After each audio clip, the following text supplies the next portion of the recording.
Happy Spring North Hemisphere! In this episode, apart from the news, we have Professor Aaron reviewing a book about senior transportation.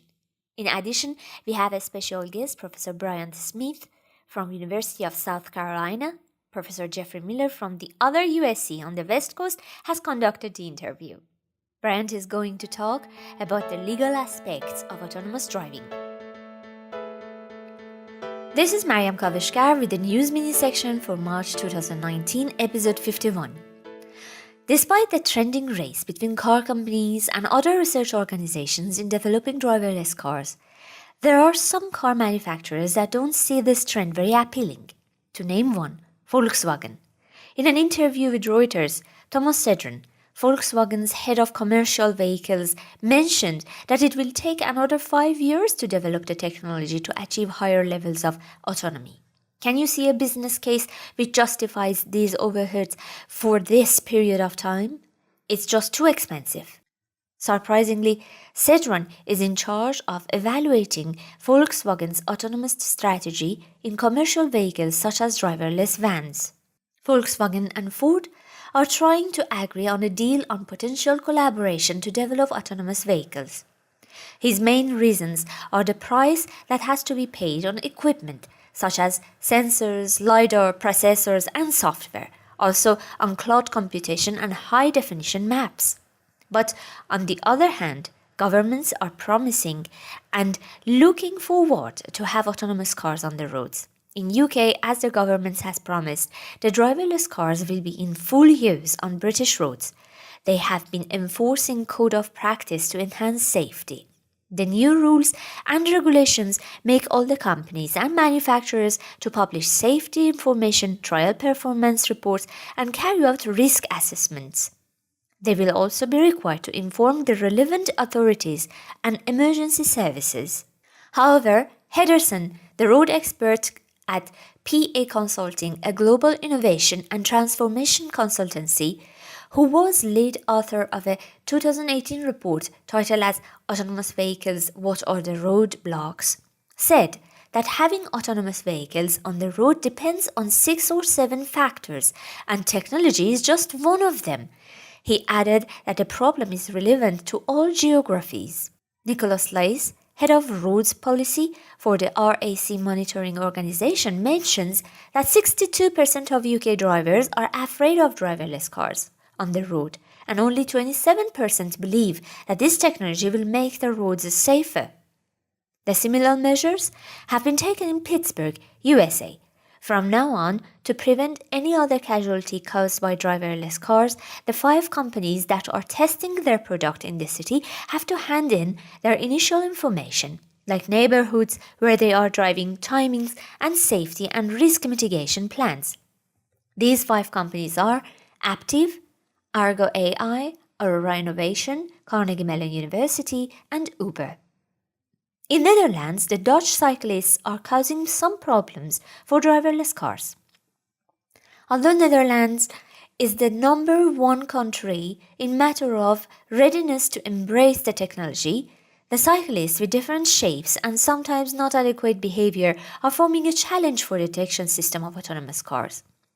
That is why they have changed their focus onto motorways. The Dutch government is working with Germany and Belgium on establishing truck platooning, where one human-driven vehicle leads a convoy of autonomous ones, only during the night. Autonomous driving is strongly dependent on software and computing. What if it is hacked? According to researchers at Georgia Tech and Multiscale Systems Incorporation, there is a cyber-physical risk to infect the internet-connected vehicles. They used percolation theory to study the effect of hack on New York City traffic. They also suggest that by introducing lots of networks and not just one, we can prevent the city-wide consequences caused by hackers. There is one more report from Georgia Tech which worth mentioning, showing that detection system of driverless cars has difficulties to detect pedestrians with darker skin. Investigating the footage from Berkeley driving dataset collected from a few cities, they came up with this conclusion that system acts different to different type of pedestrians. There are other factors like clothes type and time of the day, but based on the skin color, the accuracy drops around 5% for pedestrians with darker skin. Using Doppler lidars will solve the problem with clothing, but can identify only moving objects. Using Doppler lidars will solve the problem with clothing, but can identify only moving objects. Speaking about lidars, velodyne played a significant role in enabling self-driving vehicles from multiple teams to navigate real and complex road traffic environments at the 10th China Intelligent Vehicle Future Challenge. The challenge included both real-world and online testing. The IVFC winner was the Pioneer team from the Institute of Artificial Intelligence and Robotics, Zhejiang Tong University, and Sony Optical Technology, which was equipped with one velodyne Ultra Puck and two velodyne Puck sensors. Well, this is all the important news for this episode. Thank you for being a part of podcast. Let's listen to Dear Haluk and the book review about senior transportation. This is the book review section for ITSPodcast. Read by Dr. Haluk Eren, Fırat University, Elazığ, Turkey. The book title is Introduction to Senior Transportation and consists of 212 pages. Published by Routledge in 2018. Written by Helen Kirshner and Nina Silverstein. Emerging technologies in artificial intelligence, complicated systems, and breakthrough innovations have changed the living style and transportation methods. Senior transportation focuses on a growing concern, since older individuals need the community mobility.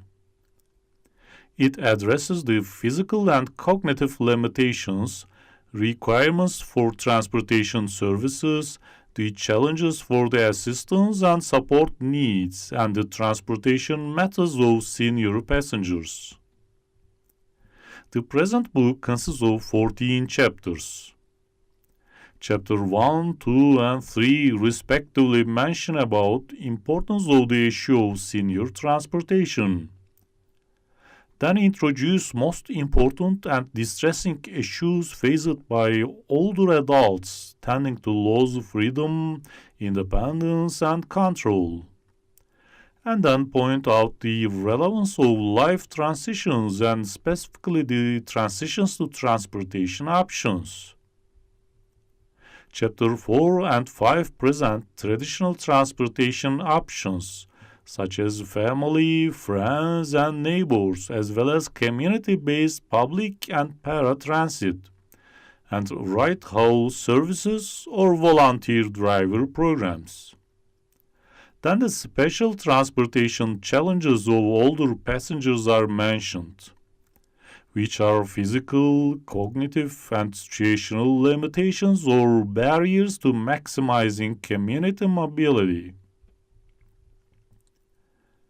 Chapter 6 and 7 give strategies and related tactics in supporting flexible and accessible transportation services, and promoting aging as keeping older people to engage in activities of daily life within their communities, in spite of physical and cognitive limitations.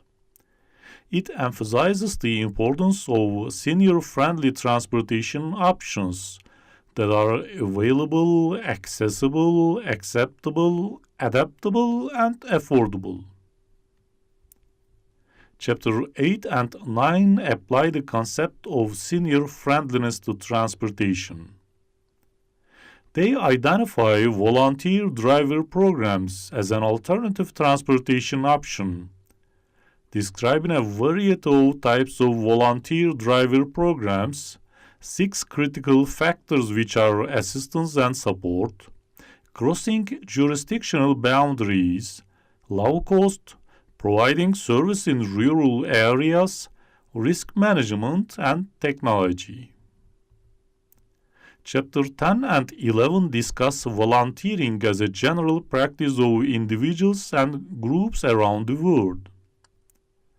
They introduce 5 types of organizations providing transportation to older adults, which are community transportation services, aging, senior, faith-based, and volunteer services and neighborhood service providers. Chapter 12 elaborates the future of transportation. Today, the technology race promises many benefits for older adults for the sake of vehicle innovations, especially autonomous vehicles.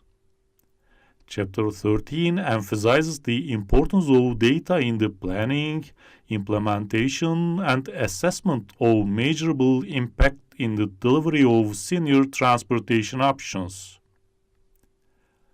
The discussion addresses which data are important to collect, sources for such data, and methods by which data analysis might be shared. Sample questions are provided that programs can use as a starting point for considering their own data and research needs. The final chapter deals with transportation and aging in the context of wider aging policy. This book provides a detailed explanation to train the individuals who will likely be decision makers in helping older adults stay safely mobile. Details of senior transportation is incorporated by long-term experiences. Therefore, I hope it creates an awareness in readers. The book can also be useful for researchers, professionals, and decision makers. Thank you, Haluk. Please grab your coffee and enjoy Professor Jeffrey Miller's interview with Professor Bryant Smith. Hello, my name is Jeff Miller, and I'm at the University of Southern California, and today I am going to interview Bryant Walker Smith. Bryant is an assistant professor in law and engineering at the University of South Carolina, with additional affiliations at Stanford and the University of Michigan. He advises cities, states, countries, and the United Nations on emerging transport technologies. He co-authored the globally influential levels of driving automation, drafted the leading model law for automated driving, and taught the first legal courses dedicated to automated driving, hyperloops, and flying taxis. His students are currently developing best practices for regulating scooters, and he is currently writing on what it means to be a trustworthy company. Bryant's publications are available at the website newlypossible.org. So, Bryant, thank you so much for joining us on our podcast. My pleasure, Jeff. Hi from one USC to another. Exactly, one coast to the other, right? So, is there, what you've been doing is focusing, as much as we've seen so much work being done on the technology side of driverless vehicles and intelligent transportation, you've really been focusing more on the regulations and the legal side. How do you see the future of driverless vehicles as a whole developing with your understanding of both the technology and the legal obstacles? And that's such an important point, because you cannot understand the law without the technology, or in many cases, vice versa. Necessarily, the technical understanding is an important foundation for helpfully analyzing the legal issues. And so if we start with technologies, I would say everyone talks about this goal of the truly automated vehicle. One where you can be asleep in the back or at home while the car's out driving around. Now that is not a reality, despite what you and I have read in news reports for years. And so the question really is, how do we get there? What are the pathways? And there are, I think, 3 pathways to this goal of truly automated driving that are helpful to understand, because they each raise different opportunities and issues. So the first is a gradual improvement in driver assistance systems. So ordinary vehicles where the automation features can do more and more. Until eventually you can rely on them more and more and then rely on them entirely. And this is the path that many automakers, most prominently among them Tesla, is adopting, but certainly GM, Volvo, and others are moving down this path. Another is similar, but it is an important distinction, and that is increasing the safety systems and the automated emergency intervention systems on a vehicle so that they do more and more. They intervene earlier and earlier until eventually you might think you're driving, but really you're not, because the vehicle is going to prevent you from doing a lot of things that might otherwise cause a crash. And I call both of these approaches essentially something everywhere. So it's not fully automated driving. It may not even be automated driving.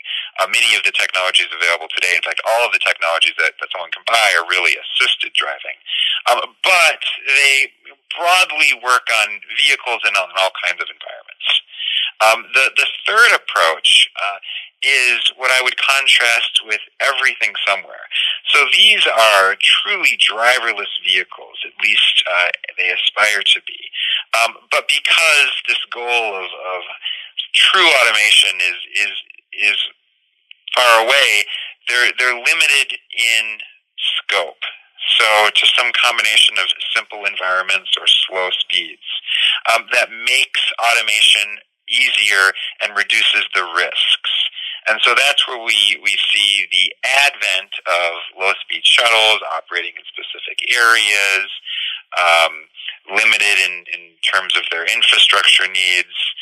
And these are going to get better and better so that they expand in scope. Maybe they expand in the streets they can use, and they expand in the cities they can work in, and the weather they can work in, until eventually these kinds of systems are ubiquitous as well. And so all three of these approaches end up in the same place, ideally, aspirationally, but there are different routes that they take to get there.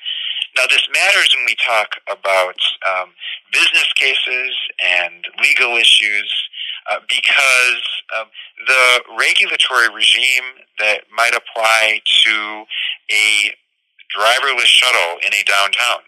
In fact, the law that currently applies to a system like that may be different than the law that does apply or should apply to a feature on a motor vehicle that is produced in the hundreds of thousands. And this is where it's important to distinguish, again, among the technologies, of which there are a wide variety, the applications of those technologies, and then the business cases for those applications, and then finally the participants in those business cases, and then the way that law applies to each of those. Mm-hmm. Yeah, absolutely. Those are all some great points. So we've seen a number of different companies that already have what they're claiming are driverless vehicles on the road. Companies like Uber and Waymo and so on. Are there still significant limitations that they have? Oh, absolutely. And some companies have been very careful in how they describe their systems. Some have been, I would say, frankly, reckless in how they describe. And this comes back in part to innocent or willful confusion about terminology and concepts. And testing really complicates this. So the leading taxonomy for automated driving is one that's been adopted by the National Highway Traffic Safety Administration and has been referenced really across the world. It was originally developed by the entity formerly known as the Society of Automotive and Aerospace Engineers, SA International, but it's a sort of broader adoption and uptake, and is being revised right now jointly with ISO, International Organization for Standardization, right now. And this finds, among other things, levels of driving automation that apply to specific features of a vehicle. And if we're talking about Deployed systems, well, the levels work fairly well in describing features, with some caveats. One of the tricks, though, is when we're talking about systems that are being tested. And almost by definition, a system being tested cannot reliably achieve what its developer hopes it to achieve. That's why it's being tested for development. And so I describe really these systems as aspirational in their levels. And in fact, SAE's taxonomy applies the level that the manufacturer aspires to describe the system that it's testing. So to put this in concrete terms, let's say a company aspires to deploy a level 4 feature. That's one in which the automated driving system can brake, steer, accelerate without any expectation that a human driver is either paying attention or will actively resume in order to achieve safety. And so that's the goal. Now, when a system like that is being tested, with very few exceptions, companies put a safety driver either behind the wheel or pretty darn close in some sense. A safety driver who is monitoring the road environment, monitoring the vehicle, and intervening as necessary. That's not how a level 4 system would work when deployed. But in testing, that's part of what's considered a reasonable procedure for testing systems that don't yet have the requisite level of confidence. This gets confusing because is a vehicle that's driving itself, even though someone is supervising, actually driving itself? No. The example that I would give is there is a huge difference between getting on a plane and hearing the pilot say, "Hi folks, just wanted to let you know today I'll be using autopilot. Have a nice flight." And getting on that same plane and hearing the pilot say, "Hi folks, today you'll be using autopilot because I'm getting off. Have a nice flight." The backup is there for the 1% or 1/10 of 1% or 1/1000th of 1% of situations that the system cannot yet reliably handle. And that's why terminology has gotten particularly confused in the context of testing. This has also mattered legally. Uber, back in the day, got into some hot water in California for testing its vehicles on public roads in California without going through California's required regulatory process. And when pushed on this, the response was, well, our vehicles require human supervision to be safely driven because we don't yet have confidence in the ability of our automated driving system. And because they still require this from a safety perspective, they don't actually qualify as an automated vehicle subject to California's regime in the same way that a Tesla vehicle that is still expected to be actively supervised by its driver does not seem to fall under California's regime. To which the Department of Motor Vehicles said, well, no, you're creating a null category because the testing regulations at the time actually required that kind of supervision. So the fact that you aspire to be a higher level of automation means that you need to go through this regime. As a result, California actually yanked the registrations of those test vehicles. Concurrently, they were in rather dramatic fashion shipped down to Arizona. And later there would be the fatal collision with the pedestrian in Arizona. Right. So to piggyback on that, with most applications, let's say outside of the driverless vehicle spectrum for a second, with most applications, when we test this new technology, we're usually testing in a confined environment, one that we're controlling the constraints. Now, eventually, when a new technology gets deployed to the public or whatever the customer base is, it's closely monitored and even tested. to see if there's improvements to be made. It seems like with driverless vehicles, though, that we've kind of skipped that middle step and we just jumped straight to the public roads, and we're testing this around other people where they can be potentially hazardous, if not fatal, as we've seen on a few occasions. What are your thoughts on how the law should step in to say whether we should be allowed to test new technologies in a public setting? Wow. So we've been conducting large-scale tests of new technologies for 100 years, maybe 1,000 years, maybe many times more than that. The first cars on the roads were really public experiments. I would say the 20th century was a public experiment in what happens when you put 2-ton hunks of metal that are capable of going faster than people regularly go in the hands of easily distractible 16-year-olds or 60-year-olds. And we've seen the results, the catastrophic, tragic results of that public experiment. Any technology, down to a toaster, is in some sense a public experiment at some point, as you said, Jeff, because there are risks that are not foreseen and maybe not even foreseeable that we discover in the course of use. Humans are incredibly creative in finding ways to destroy things or to hurt themselves or others with things. And engineers take that experience and make a product better and safer, at least in theory. And so, the safety standard always goes up.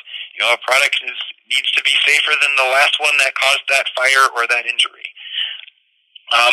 And so I think that's important to complicate this standard picture of you design something and then you test it in exclusively controlled conditions and then it's perfect and you put it out into the world and it's happily ever after.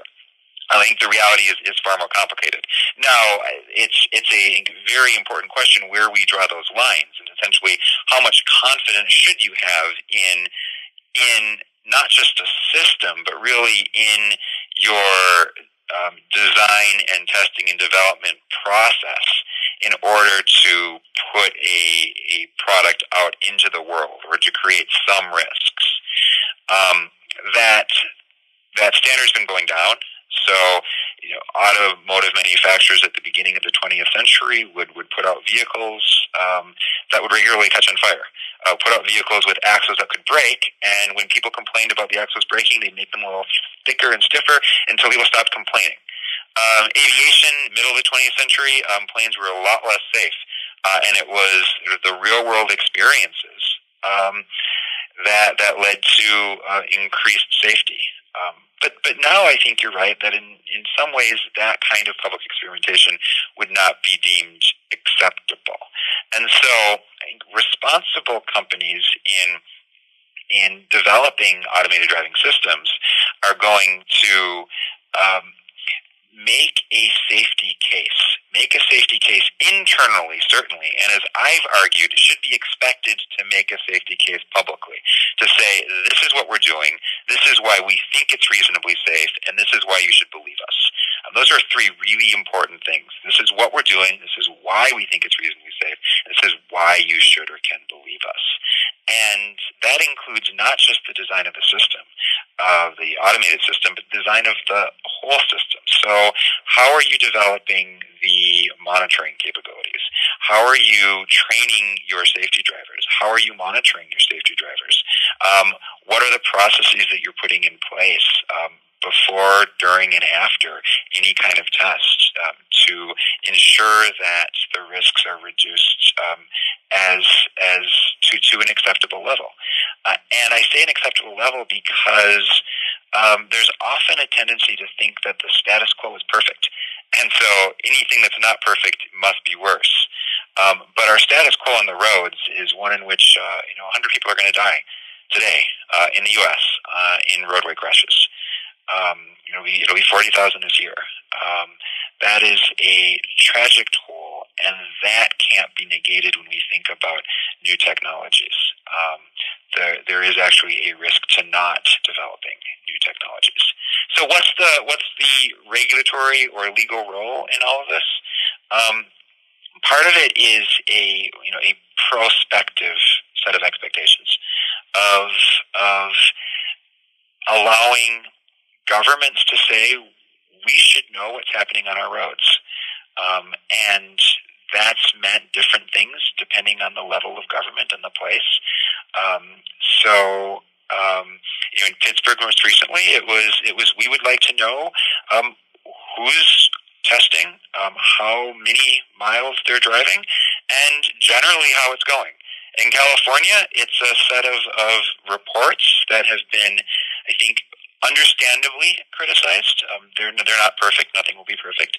At the federal level, that is, at least right now, a voluntary safety self-assessment where companies are asked to do much of what I recommended, to share their safety philosophy.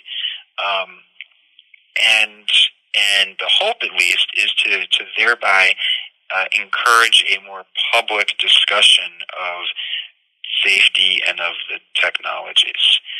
That's a prospective role that I think will really depend very based on government. Then there's a lot of close monitoring at every level using existing legal tools. So federally, National Highway Traffic Safety Administration, NHTSA, has robust oversight tools. They can investigate, they can demand information. In the production setting, they can push for recalls. The NTSB, National Transportation Safety Board, which is a distinct agency, has considerable investigatory power in the event of crashes. And state and local governments have a variety of enforcement tools. I mentioned how California yanked the registration of vehicles. Existing law continues to apply to the design and marketing and operation of automated vehicles. And that means laws like reckless driving, laws like improper maintenance. These are existing tools that governments can use to provide a check where appropriate without unduly limiting the flexibility for innovation. That's why I'm always reluctant to talk about the new laws that have been passed without starting with what is the existing legal context, because that actually provides a lot of flexibility, and that also provides a fair amount of authority for governments to be full participants in this effort. Mm-hmm. Yeah. So I had the fortunate experience of being on an IEEE panel with you back in, I think it was 2014. And the old days. One of the questions that was looming at the time that I remember speaking in great length with you about, and also on the during the interview, hearing you answer, I'd like to pose again to you now to see 5 years later if your view of it is still the same. And the question is very simple. When a driverless vehicle gets into a collision, who's liable? Yeah. And I would turn that question around and say, if my car and your car are in a collision, who's liable? And the obvious answer is that it's you, Jeff, because it could possibly be me. But the fuller answer is it really depends, right? It depends on the facts. So, was there a traffic signal? Who had green? Who had red? Did our brakes work? Who was paying attention? All of these factual questions that we'd want to investigate. It depends on the legal questions, right? Were we in a state where you can turn right on red or not? What was the speed limit? What is the distracted driving statute? And these laws vary state by state. And so already today you can't answer that question for the ordinary crashes that tragically occur constantly. And so automated driving in some sense isn't much different than that. We want to understand the specific facts, and we want to understand the specific law. All right, so where does that get a little interesting? Well, first is the factual questions. There's likely to be significantly more data available for analyzing a crash involving an automated vehicle. Heck, for a crash involving an automated vehicle that just passes by we might very well have more data to help us understand. Data are not perfect. They do not tell necessarily the full story. In some cases, they can lead to more questions than before. So the ideal of pressing play and showing a investigator or a jury everything that happened with full confidence, I think, is still an ideal. There's a great case, actually, where an automaker successfully convinced a judge that their own event data recorder data was unreliable. This was in a case involving a conventional vehicle. But it just goes to show how these data are lacking.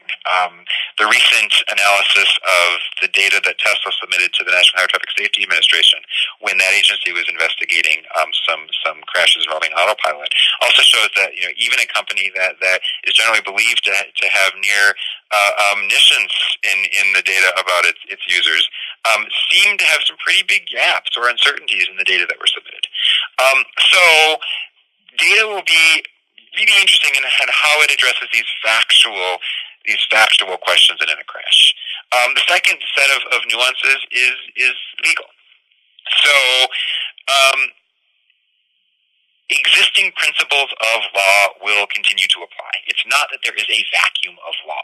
There might be a dearth of cases that actually test or explore how that law will apply in these situations, but there are legal principles to be applied.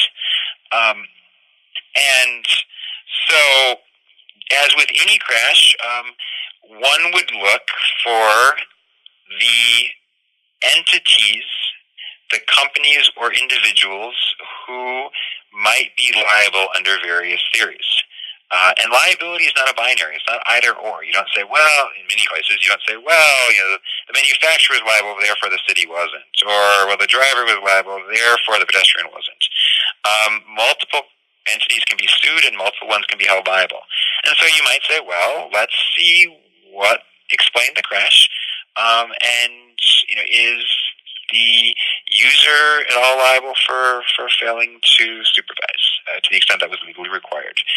Was a manufacturer liable for selling a product with a defective LiDAR? Was the LiDAR manufacturer responsible for that LiDAR defect? Was the tollway authority liable for performing construction in a way that did not appropriately identify to any drivers what the hazards were? And you go on and you'd figure out each of those claims and test each of those claims. And some may be viable and some may not. Now, another interesting wrinkle here is that a lot of the regime applicable to automated driving has been flexible and uncertain. Those often go hand in hand. So I've argued that automated driving is probably legal already under a lot of existing conditions. And that works really well for trying things out, for deploying on roads. When there are crashes, then a lot of that legal ambiguity will be tested in a very adversarial way, because an attorney will potentially want to argue that in fact certain conduct was illegal and therefore should subject the company to clear liability civilly. And so we'll see potentially, if crashes do unfortunately continue to occur, maybe more precise resolution of these open questions. So I talk about a lot of this in a paper, Automated Driving and Product Liability, which is, I think, at newlypossible.org, to really think through these liability questions. In doing so, I also want to encourage people to return to our original discussion, Jeff, which was, are you as concerned about the prospect of being injured by a motor vehicle today? Because each one of us is astronomically far more likely to be injured by a human-driven vehicle at this point than by an automated vehicle. And so if we're concerned that there might not be enough compensation, or there might not be enough deterrence, we should pose those same questions to our existing regime of motor vehicle enforcement and liability and insurance, where in many states you don't need more than $20,000-$30,000 of liability insurance for those who you injure or kill on the road. That is 1/100th of what our own government says our lives are worth, and yet that's all that most states require us to carry in insurance for our own negligence. Mm-hmm. In short, I don't want to ignore automated driving. I don't want us to ignore the status quo, and I'd like to see us raise the bar for everyone to expect more from conventional driving and automated driving. Yeah. Was that what I said? Was that what I said 5 years ago, Jeff? It was essentially, and I've actually quoted you a number of times by saying, well, I got this straight from a lawyer. He said, it depends. But yeah, I mean, in short, the answer to that is you have to analyze all of the data, gather all of the facts, and then determine who actually is at fault, which completely makes sense. So I'm going to say I got that straight from you. So we have many states that are starting to enact laws now and regulations on driverless vehicles, but the law always lags behind technology. So when we do have some sort of a collision or a problem with the driverless technology, if the state in which that occurs does not yet have laws, the case would go in front of a judge who then could perhaps set legal precedent. Is it possible then for that precedent to be changed in the future? Yeah. And this is part of the discussion of flexibility versus certainty. How much do you want to have a dynamic regime that might cause some initial confusion, and how much do you want to lay down what you hope are clear rules that might ultimately be more limiting and confusing? Now, outside of New Hampshire, every state has law. That was a dig at New Hampshire. Sorry about that. But no, the reality is that every state has law. It's law of general application, and so reckless driving is prohibited. Speeding is prohibited. Rules of products liability or negligence establish who can be held civilly liable in the event of a crash. And there is an important distinction between criminal liability, that's where the government prosecutes you and might send you to jail for the things that you do, and civil liability, that is someone who you've allegedly injured sues you so that you will pay them for the harm that you've caused to them. And liability can be used to mean either of those things. And in both cases, there are laws of general application that either apply clearly or could be applied as these new factual situations arise. Now, it's interesting. Very recently in Arizona, a local attorney's office released a short letter concluding that there was no basis for the criminal liability of Uber in the fatal collision with pedestrian that we talked about. And without more context, it's very hard to say whether that letter concluded that the facts just did not support any blame on the part of Uber, or whether the law simply did not recognize the kind of claim that would cover potentially bad conduct by Uber. And so as we see more exploration of things like that, we'll see the ways in which law either easily addresses situations or struggles to address these new situations. And then there are different legal responses. Legislatures can continue to enact or clarify laws. Agencies can interpret them. As you said, judges can apply them in that context, interpret them. Judges can also continue to develop what's called the common law. In the civil realm, that's the law that we inherited from England and have kept developing on our own in each of our states to cover new situations. The whole realm of products liability, that is the law that holds companies civilly liable for harms caused by their products, particularly defects in their products. A lot of that developed just by judges saying, we have a new situation that we need to apply these principles of common law to. A lot of automotive law developed in part by just facing these new situations.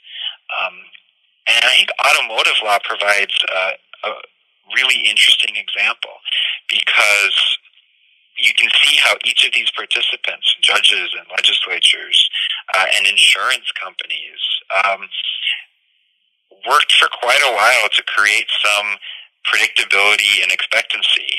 And that's why the vast majority of cases today involving automotive injuries are settled by their insurers or by others without litigation, because these benchmarks are pretty clear. And so automated driving will introduce these new factual or legal questions, and they will be resolved. I don't want to minimize the stress to people who are involved, but they will be answered, and we'll reach another period of perhaps stability, or a period governed by our robot overlords. It remains to be seen. In the meantime, there are some interesting efforts. So the Uniform Law Commission is a group that has for decades developed model state laws, some of which have been wildly successful, like the Uniform Commercial Code, some of which have not been. And they are now finishing up a process of developing a uniform law for states that are interested in addressing certain aspects of automated driving. And I think that provides, one really interesting approach to some of these questions of initial allocation of responsibility, and ways of really helping to reassure the public about the trustworthiness of the companies involved in the development and deployment of these systems. Okay. So in the technology world, so my background coming from an engineering point of view, computer science background, when we conduct research, we are trying to expand the knowledge base of the field, trying to come up with new technologies, different ways, better ways of doing things. In the legal field, it seems like lawmakers are the ones that are always enacting new laws based on information that they receive. How does your role in an academic environment differ from what lawmakers currently do? That's such an interesting question. I typically think about the similarities or differences between engineers and lawyers in a professional context. Because I'm trained both as a lawyer and as an engineer. And my sense is that professionally, both fields do much the same, which is you have typically a client with a goal, and you try to ethically deliver that goal using certain tools, given certain constraints. And in engineering, your tools are math and your constraints are gravity. In law, your tools really are legal theory and argumentation, and your limits are legal ethics. And so really they're very similar in that way professionally. Well, academically, I'd like to think that law and engineering are also quite similar in the sense of we're trying to each make sense of the world, and take the innovations that others have developed and push them forward through our own innovation. And so in engineering, that's building on research and finding applications of that research, or advancing original research. In law, that's thinking about new legal theory, thinking about how you address situations that law hasn't seen before, describing what courts and legislatures do, predicting what courts and legislatures will do, and prescribing what you think courts and legislatures should do. That's why I really love my field. I call it the law of the newly possible, hence newlypossible.org, where I'm not just interested in a specific technology. I'm interested in this relationship between law and technology, regardless of the particular case study. So, one point that was law and cars.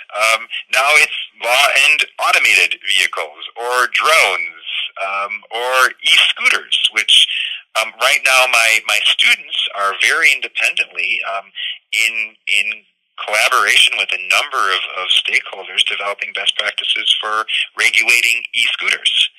And that involves original thought. It involves application of others' original thought, and it brings the structures of legal thinking to problems in the same way that engineers bring the structures and creativities of engineering and scientific thinking to solve or create new problems.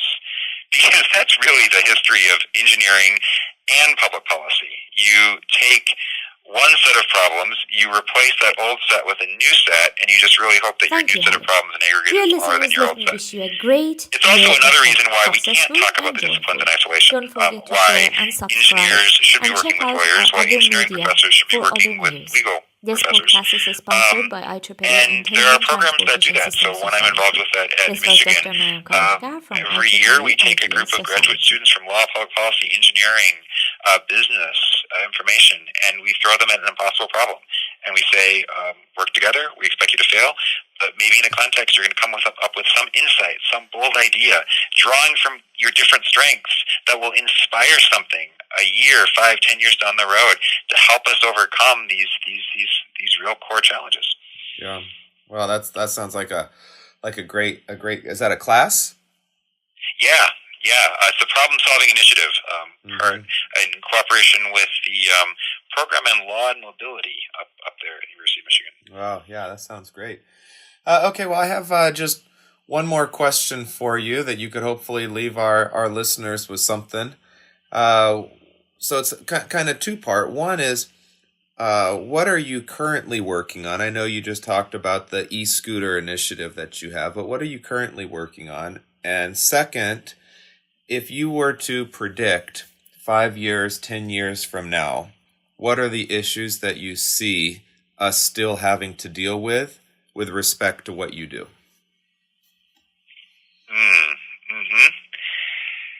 So right now, I am working and writing on what it means to be a trustworthy company. That is, a company worthy of the trust that we as the public and regulators necessarily place in it.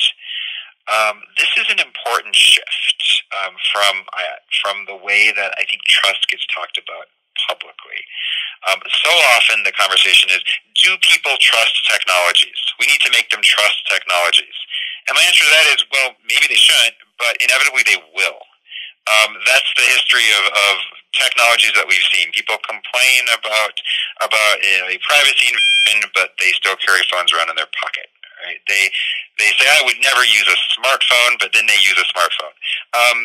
When technologies offer effectively marketed solutions to problems, people will adopt them. And so trust in technology and surveys that purport to measure people's trust in automated driving and other technologies don't offer us a lot. What does offer us a lot, I think, is asking, well, given that we're going to have this level of trust, necessarily by consumers and regulators that don't have the information or expertise or resources that a company might have, what are the markers that indicates whether a company is worthy of our trust? And I developed about 10 of these, and I'm working through them in specific papers, starting with this idea of candidly sharing your safety philosophy, of, again, saying, this is what we're doing, this is why we think it's reasonably safe, and this is why you should believe us. And that involves telling stories not just about successes, but also about failures, about providing a level of candor that I think many companies are not very comfortable with.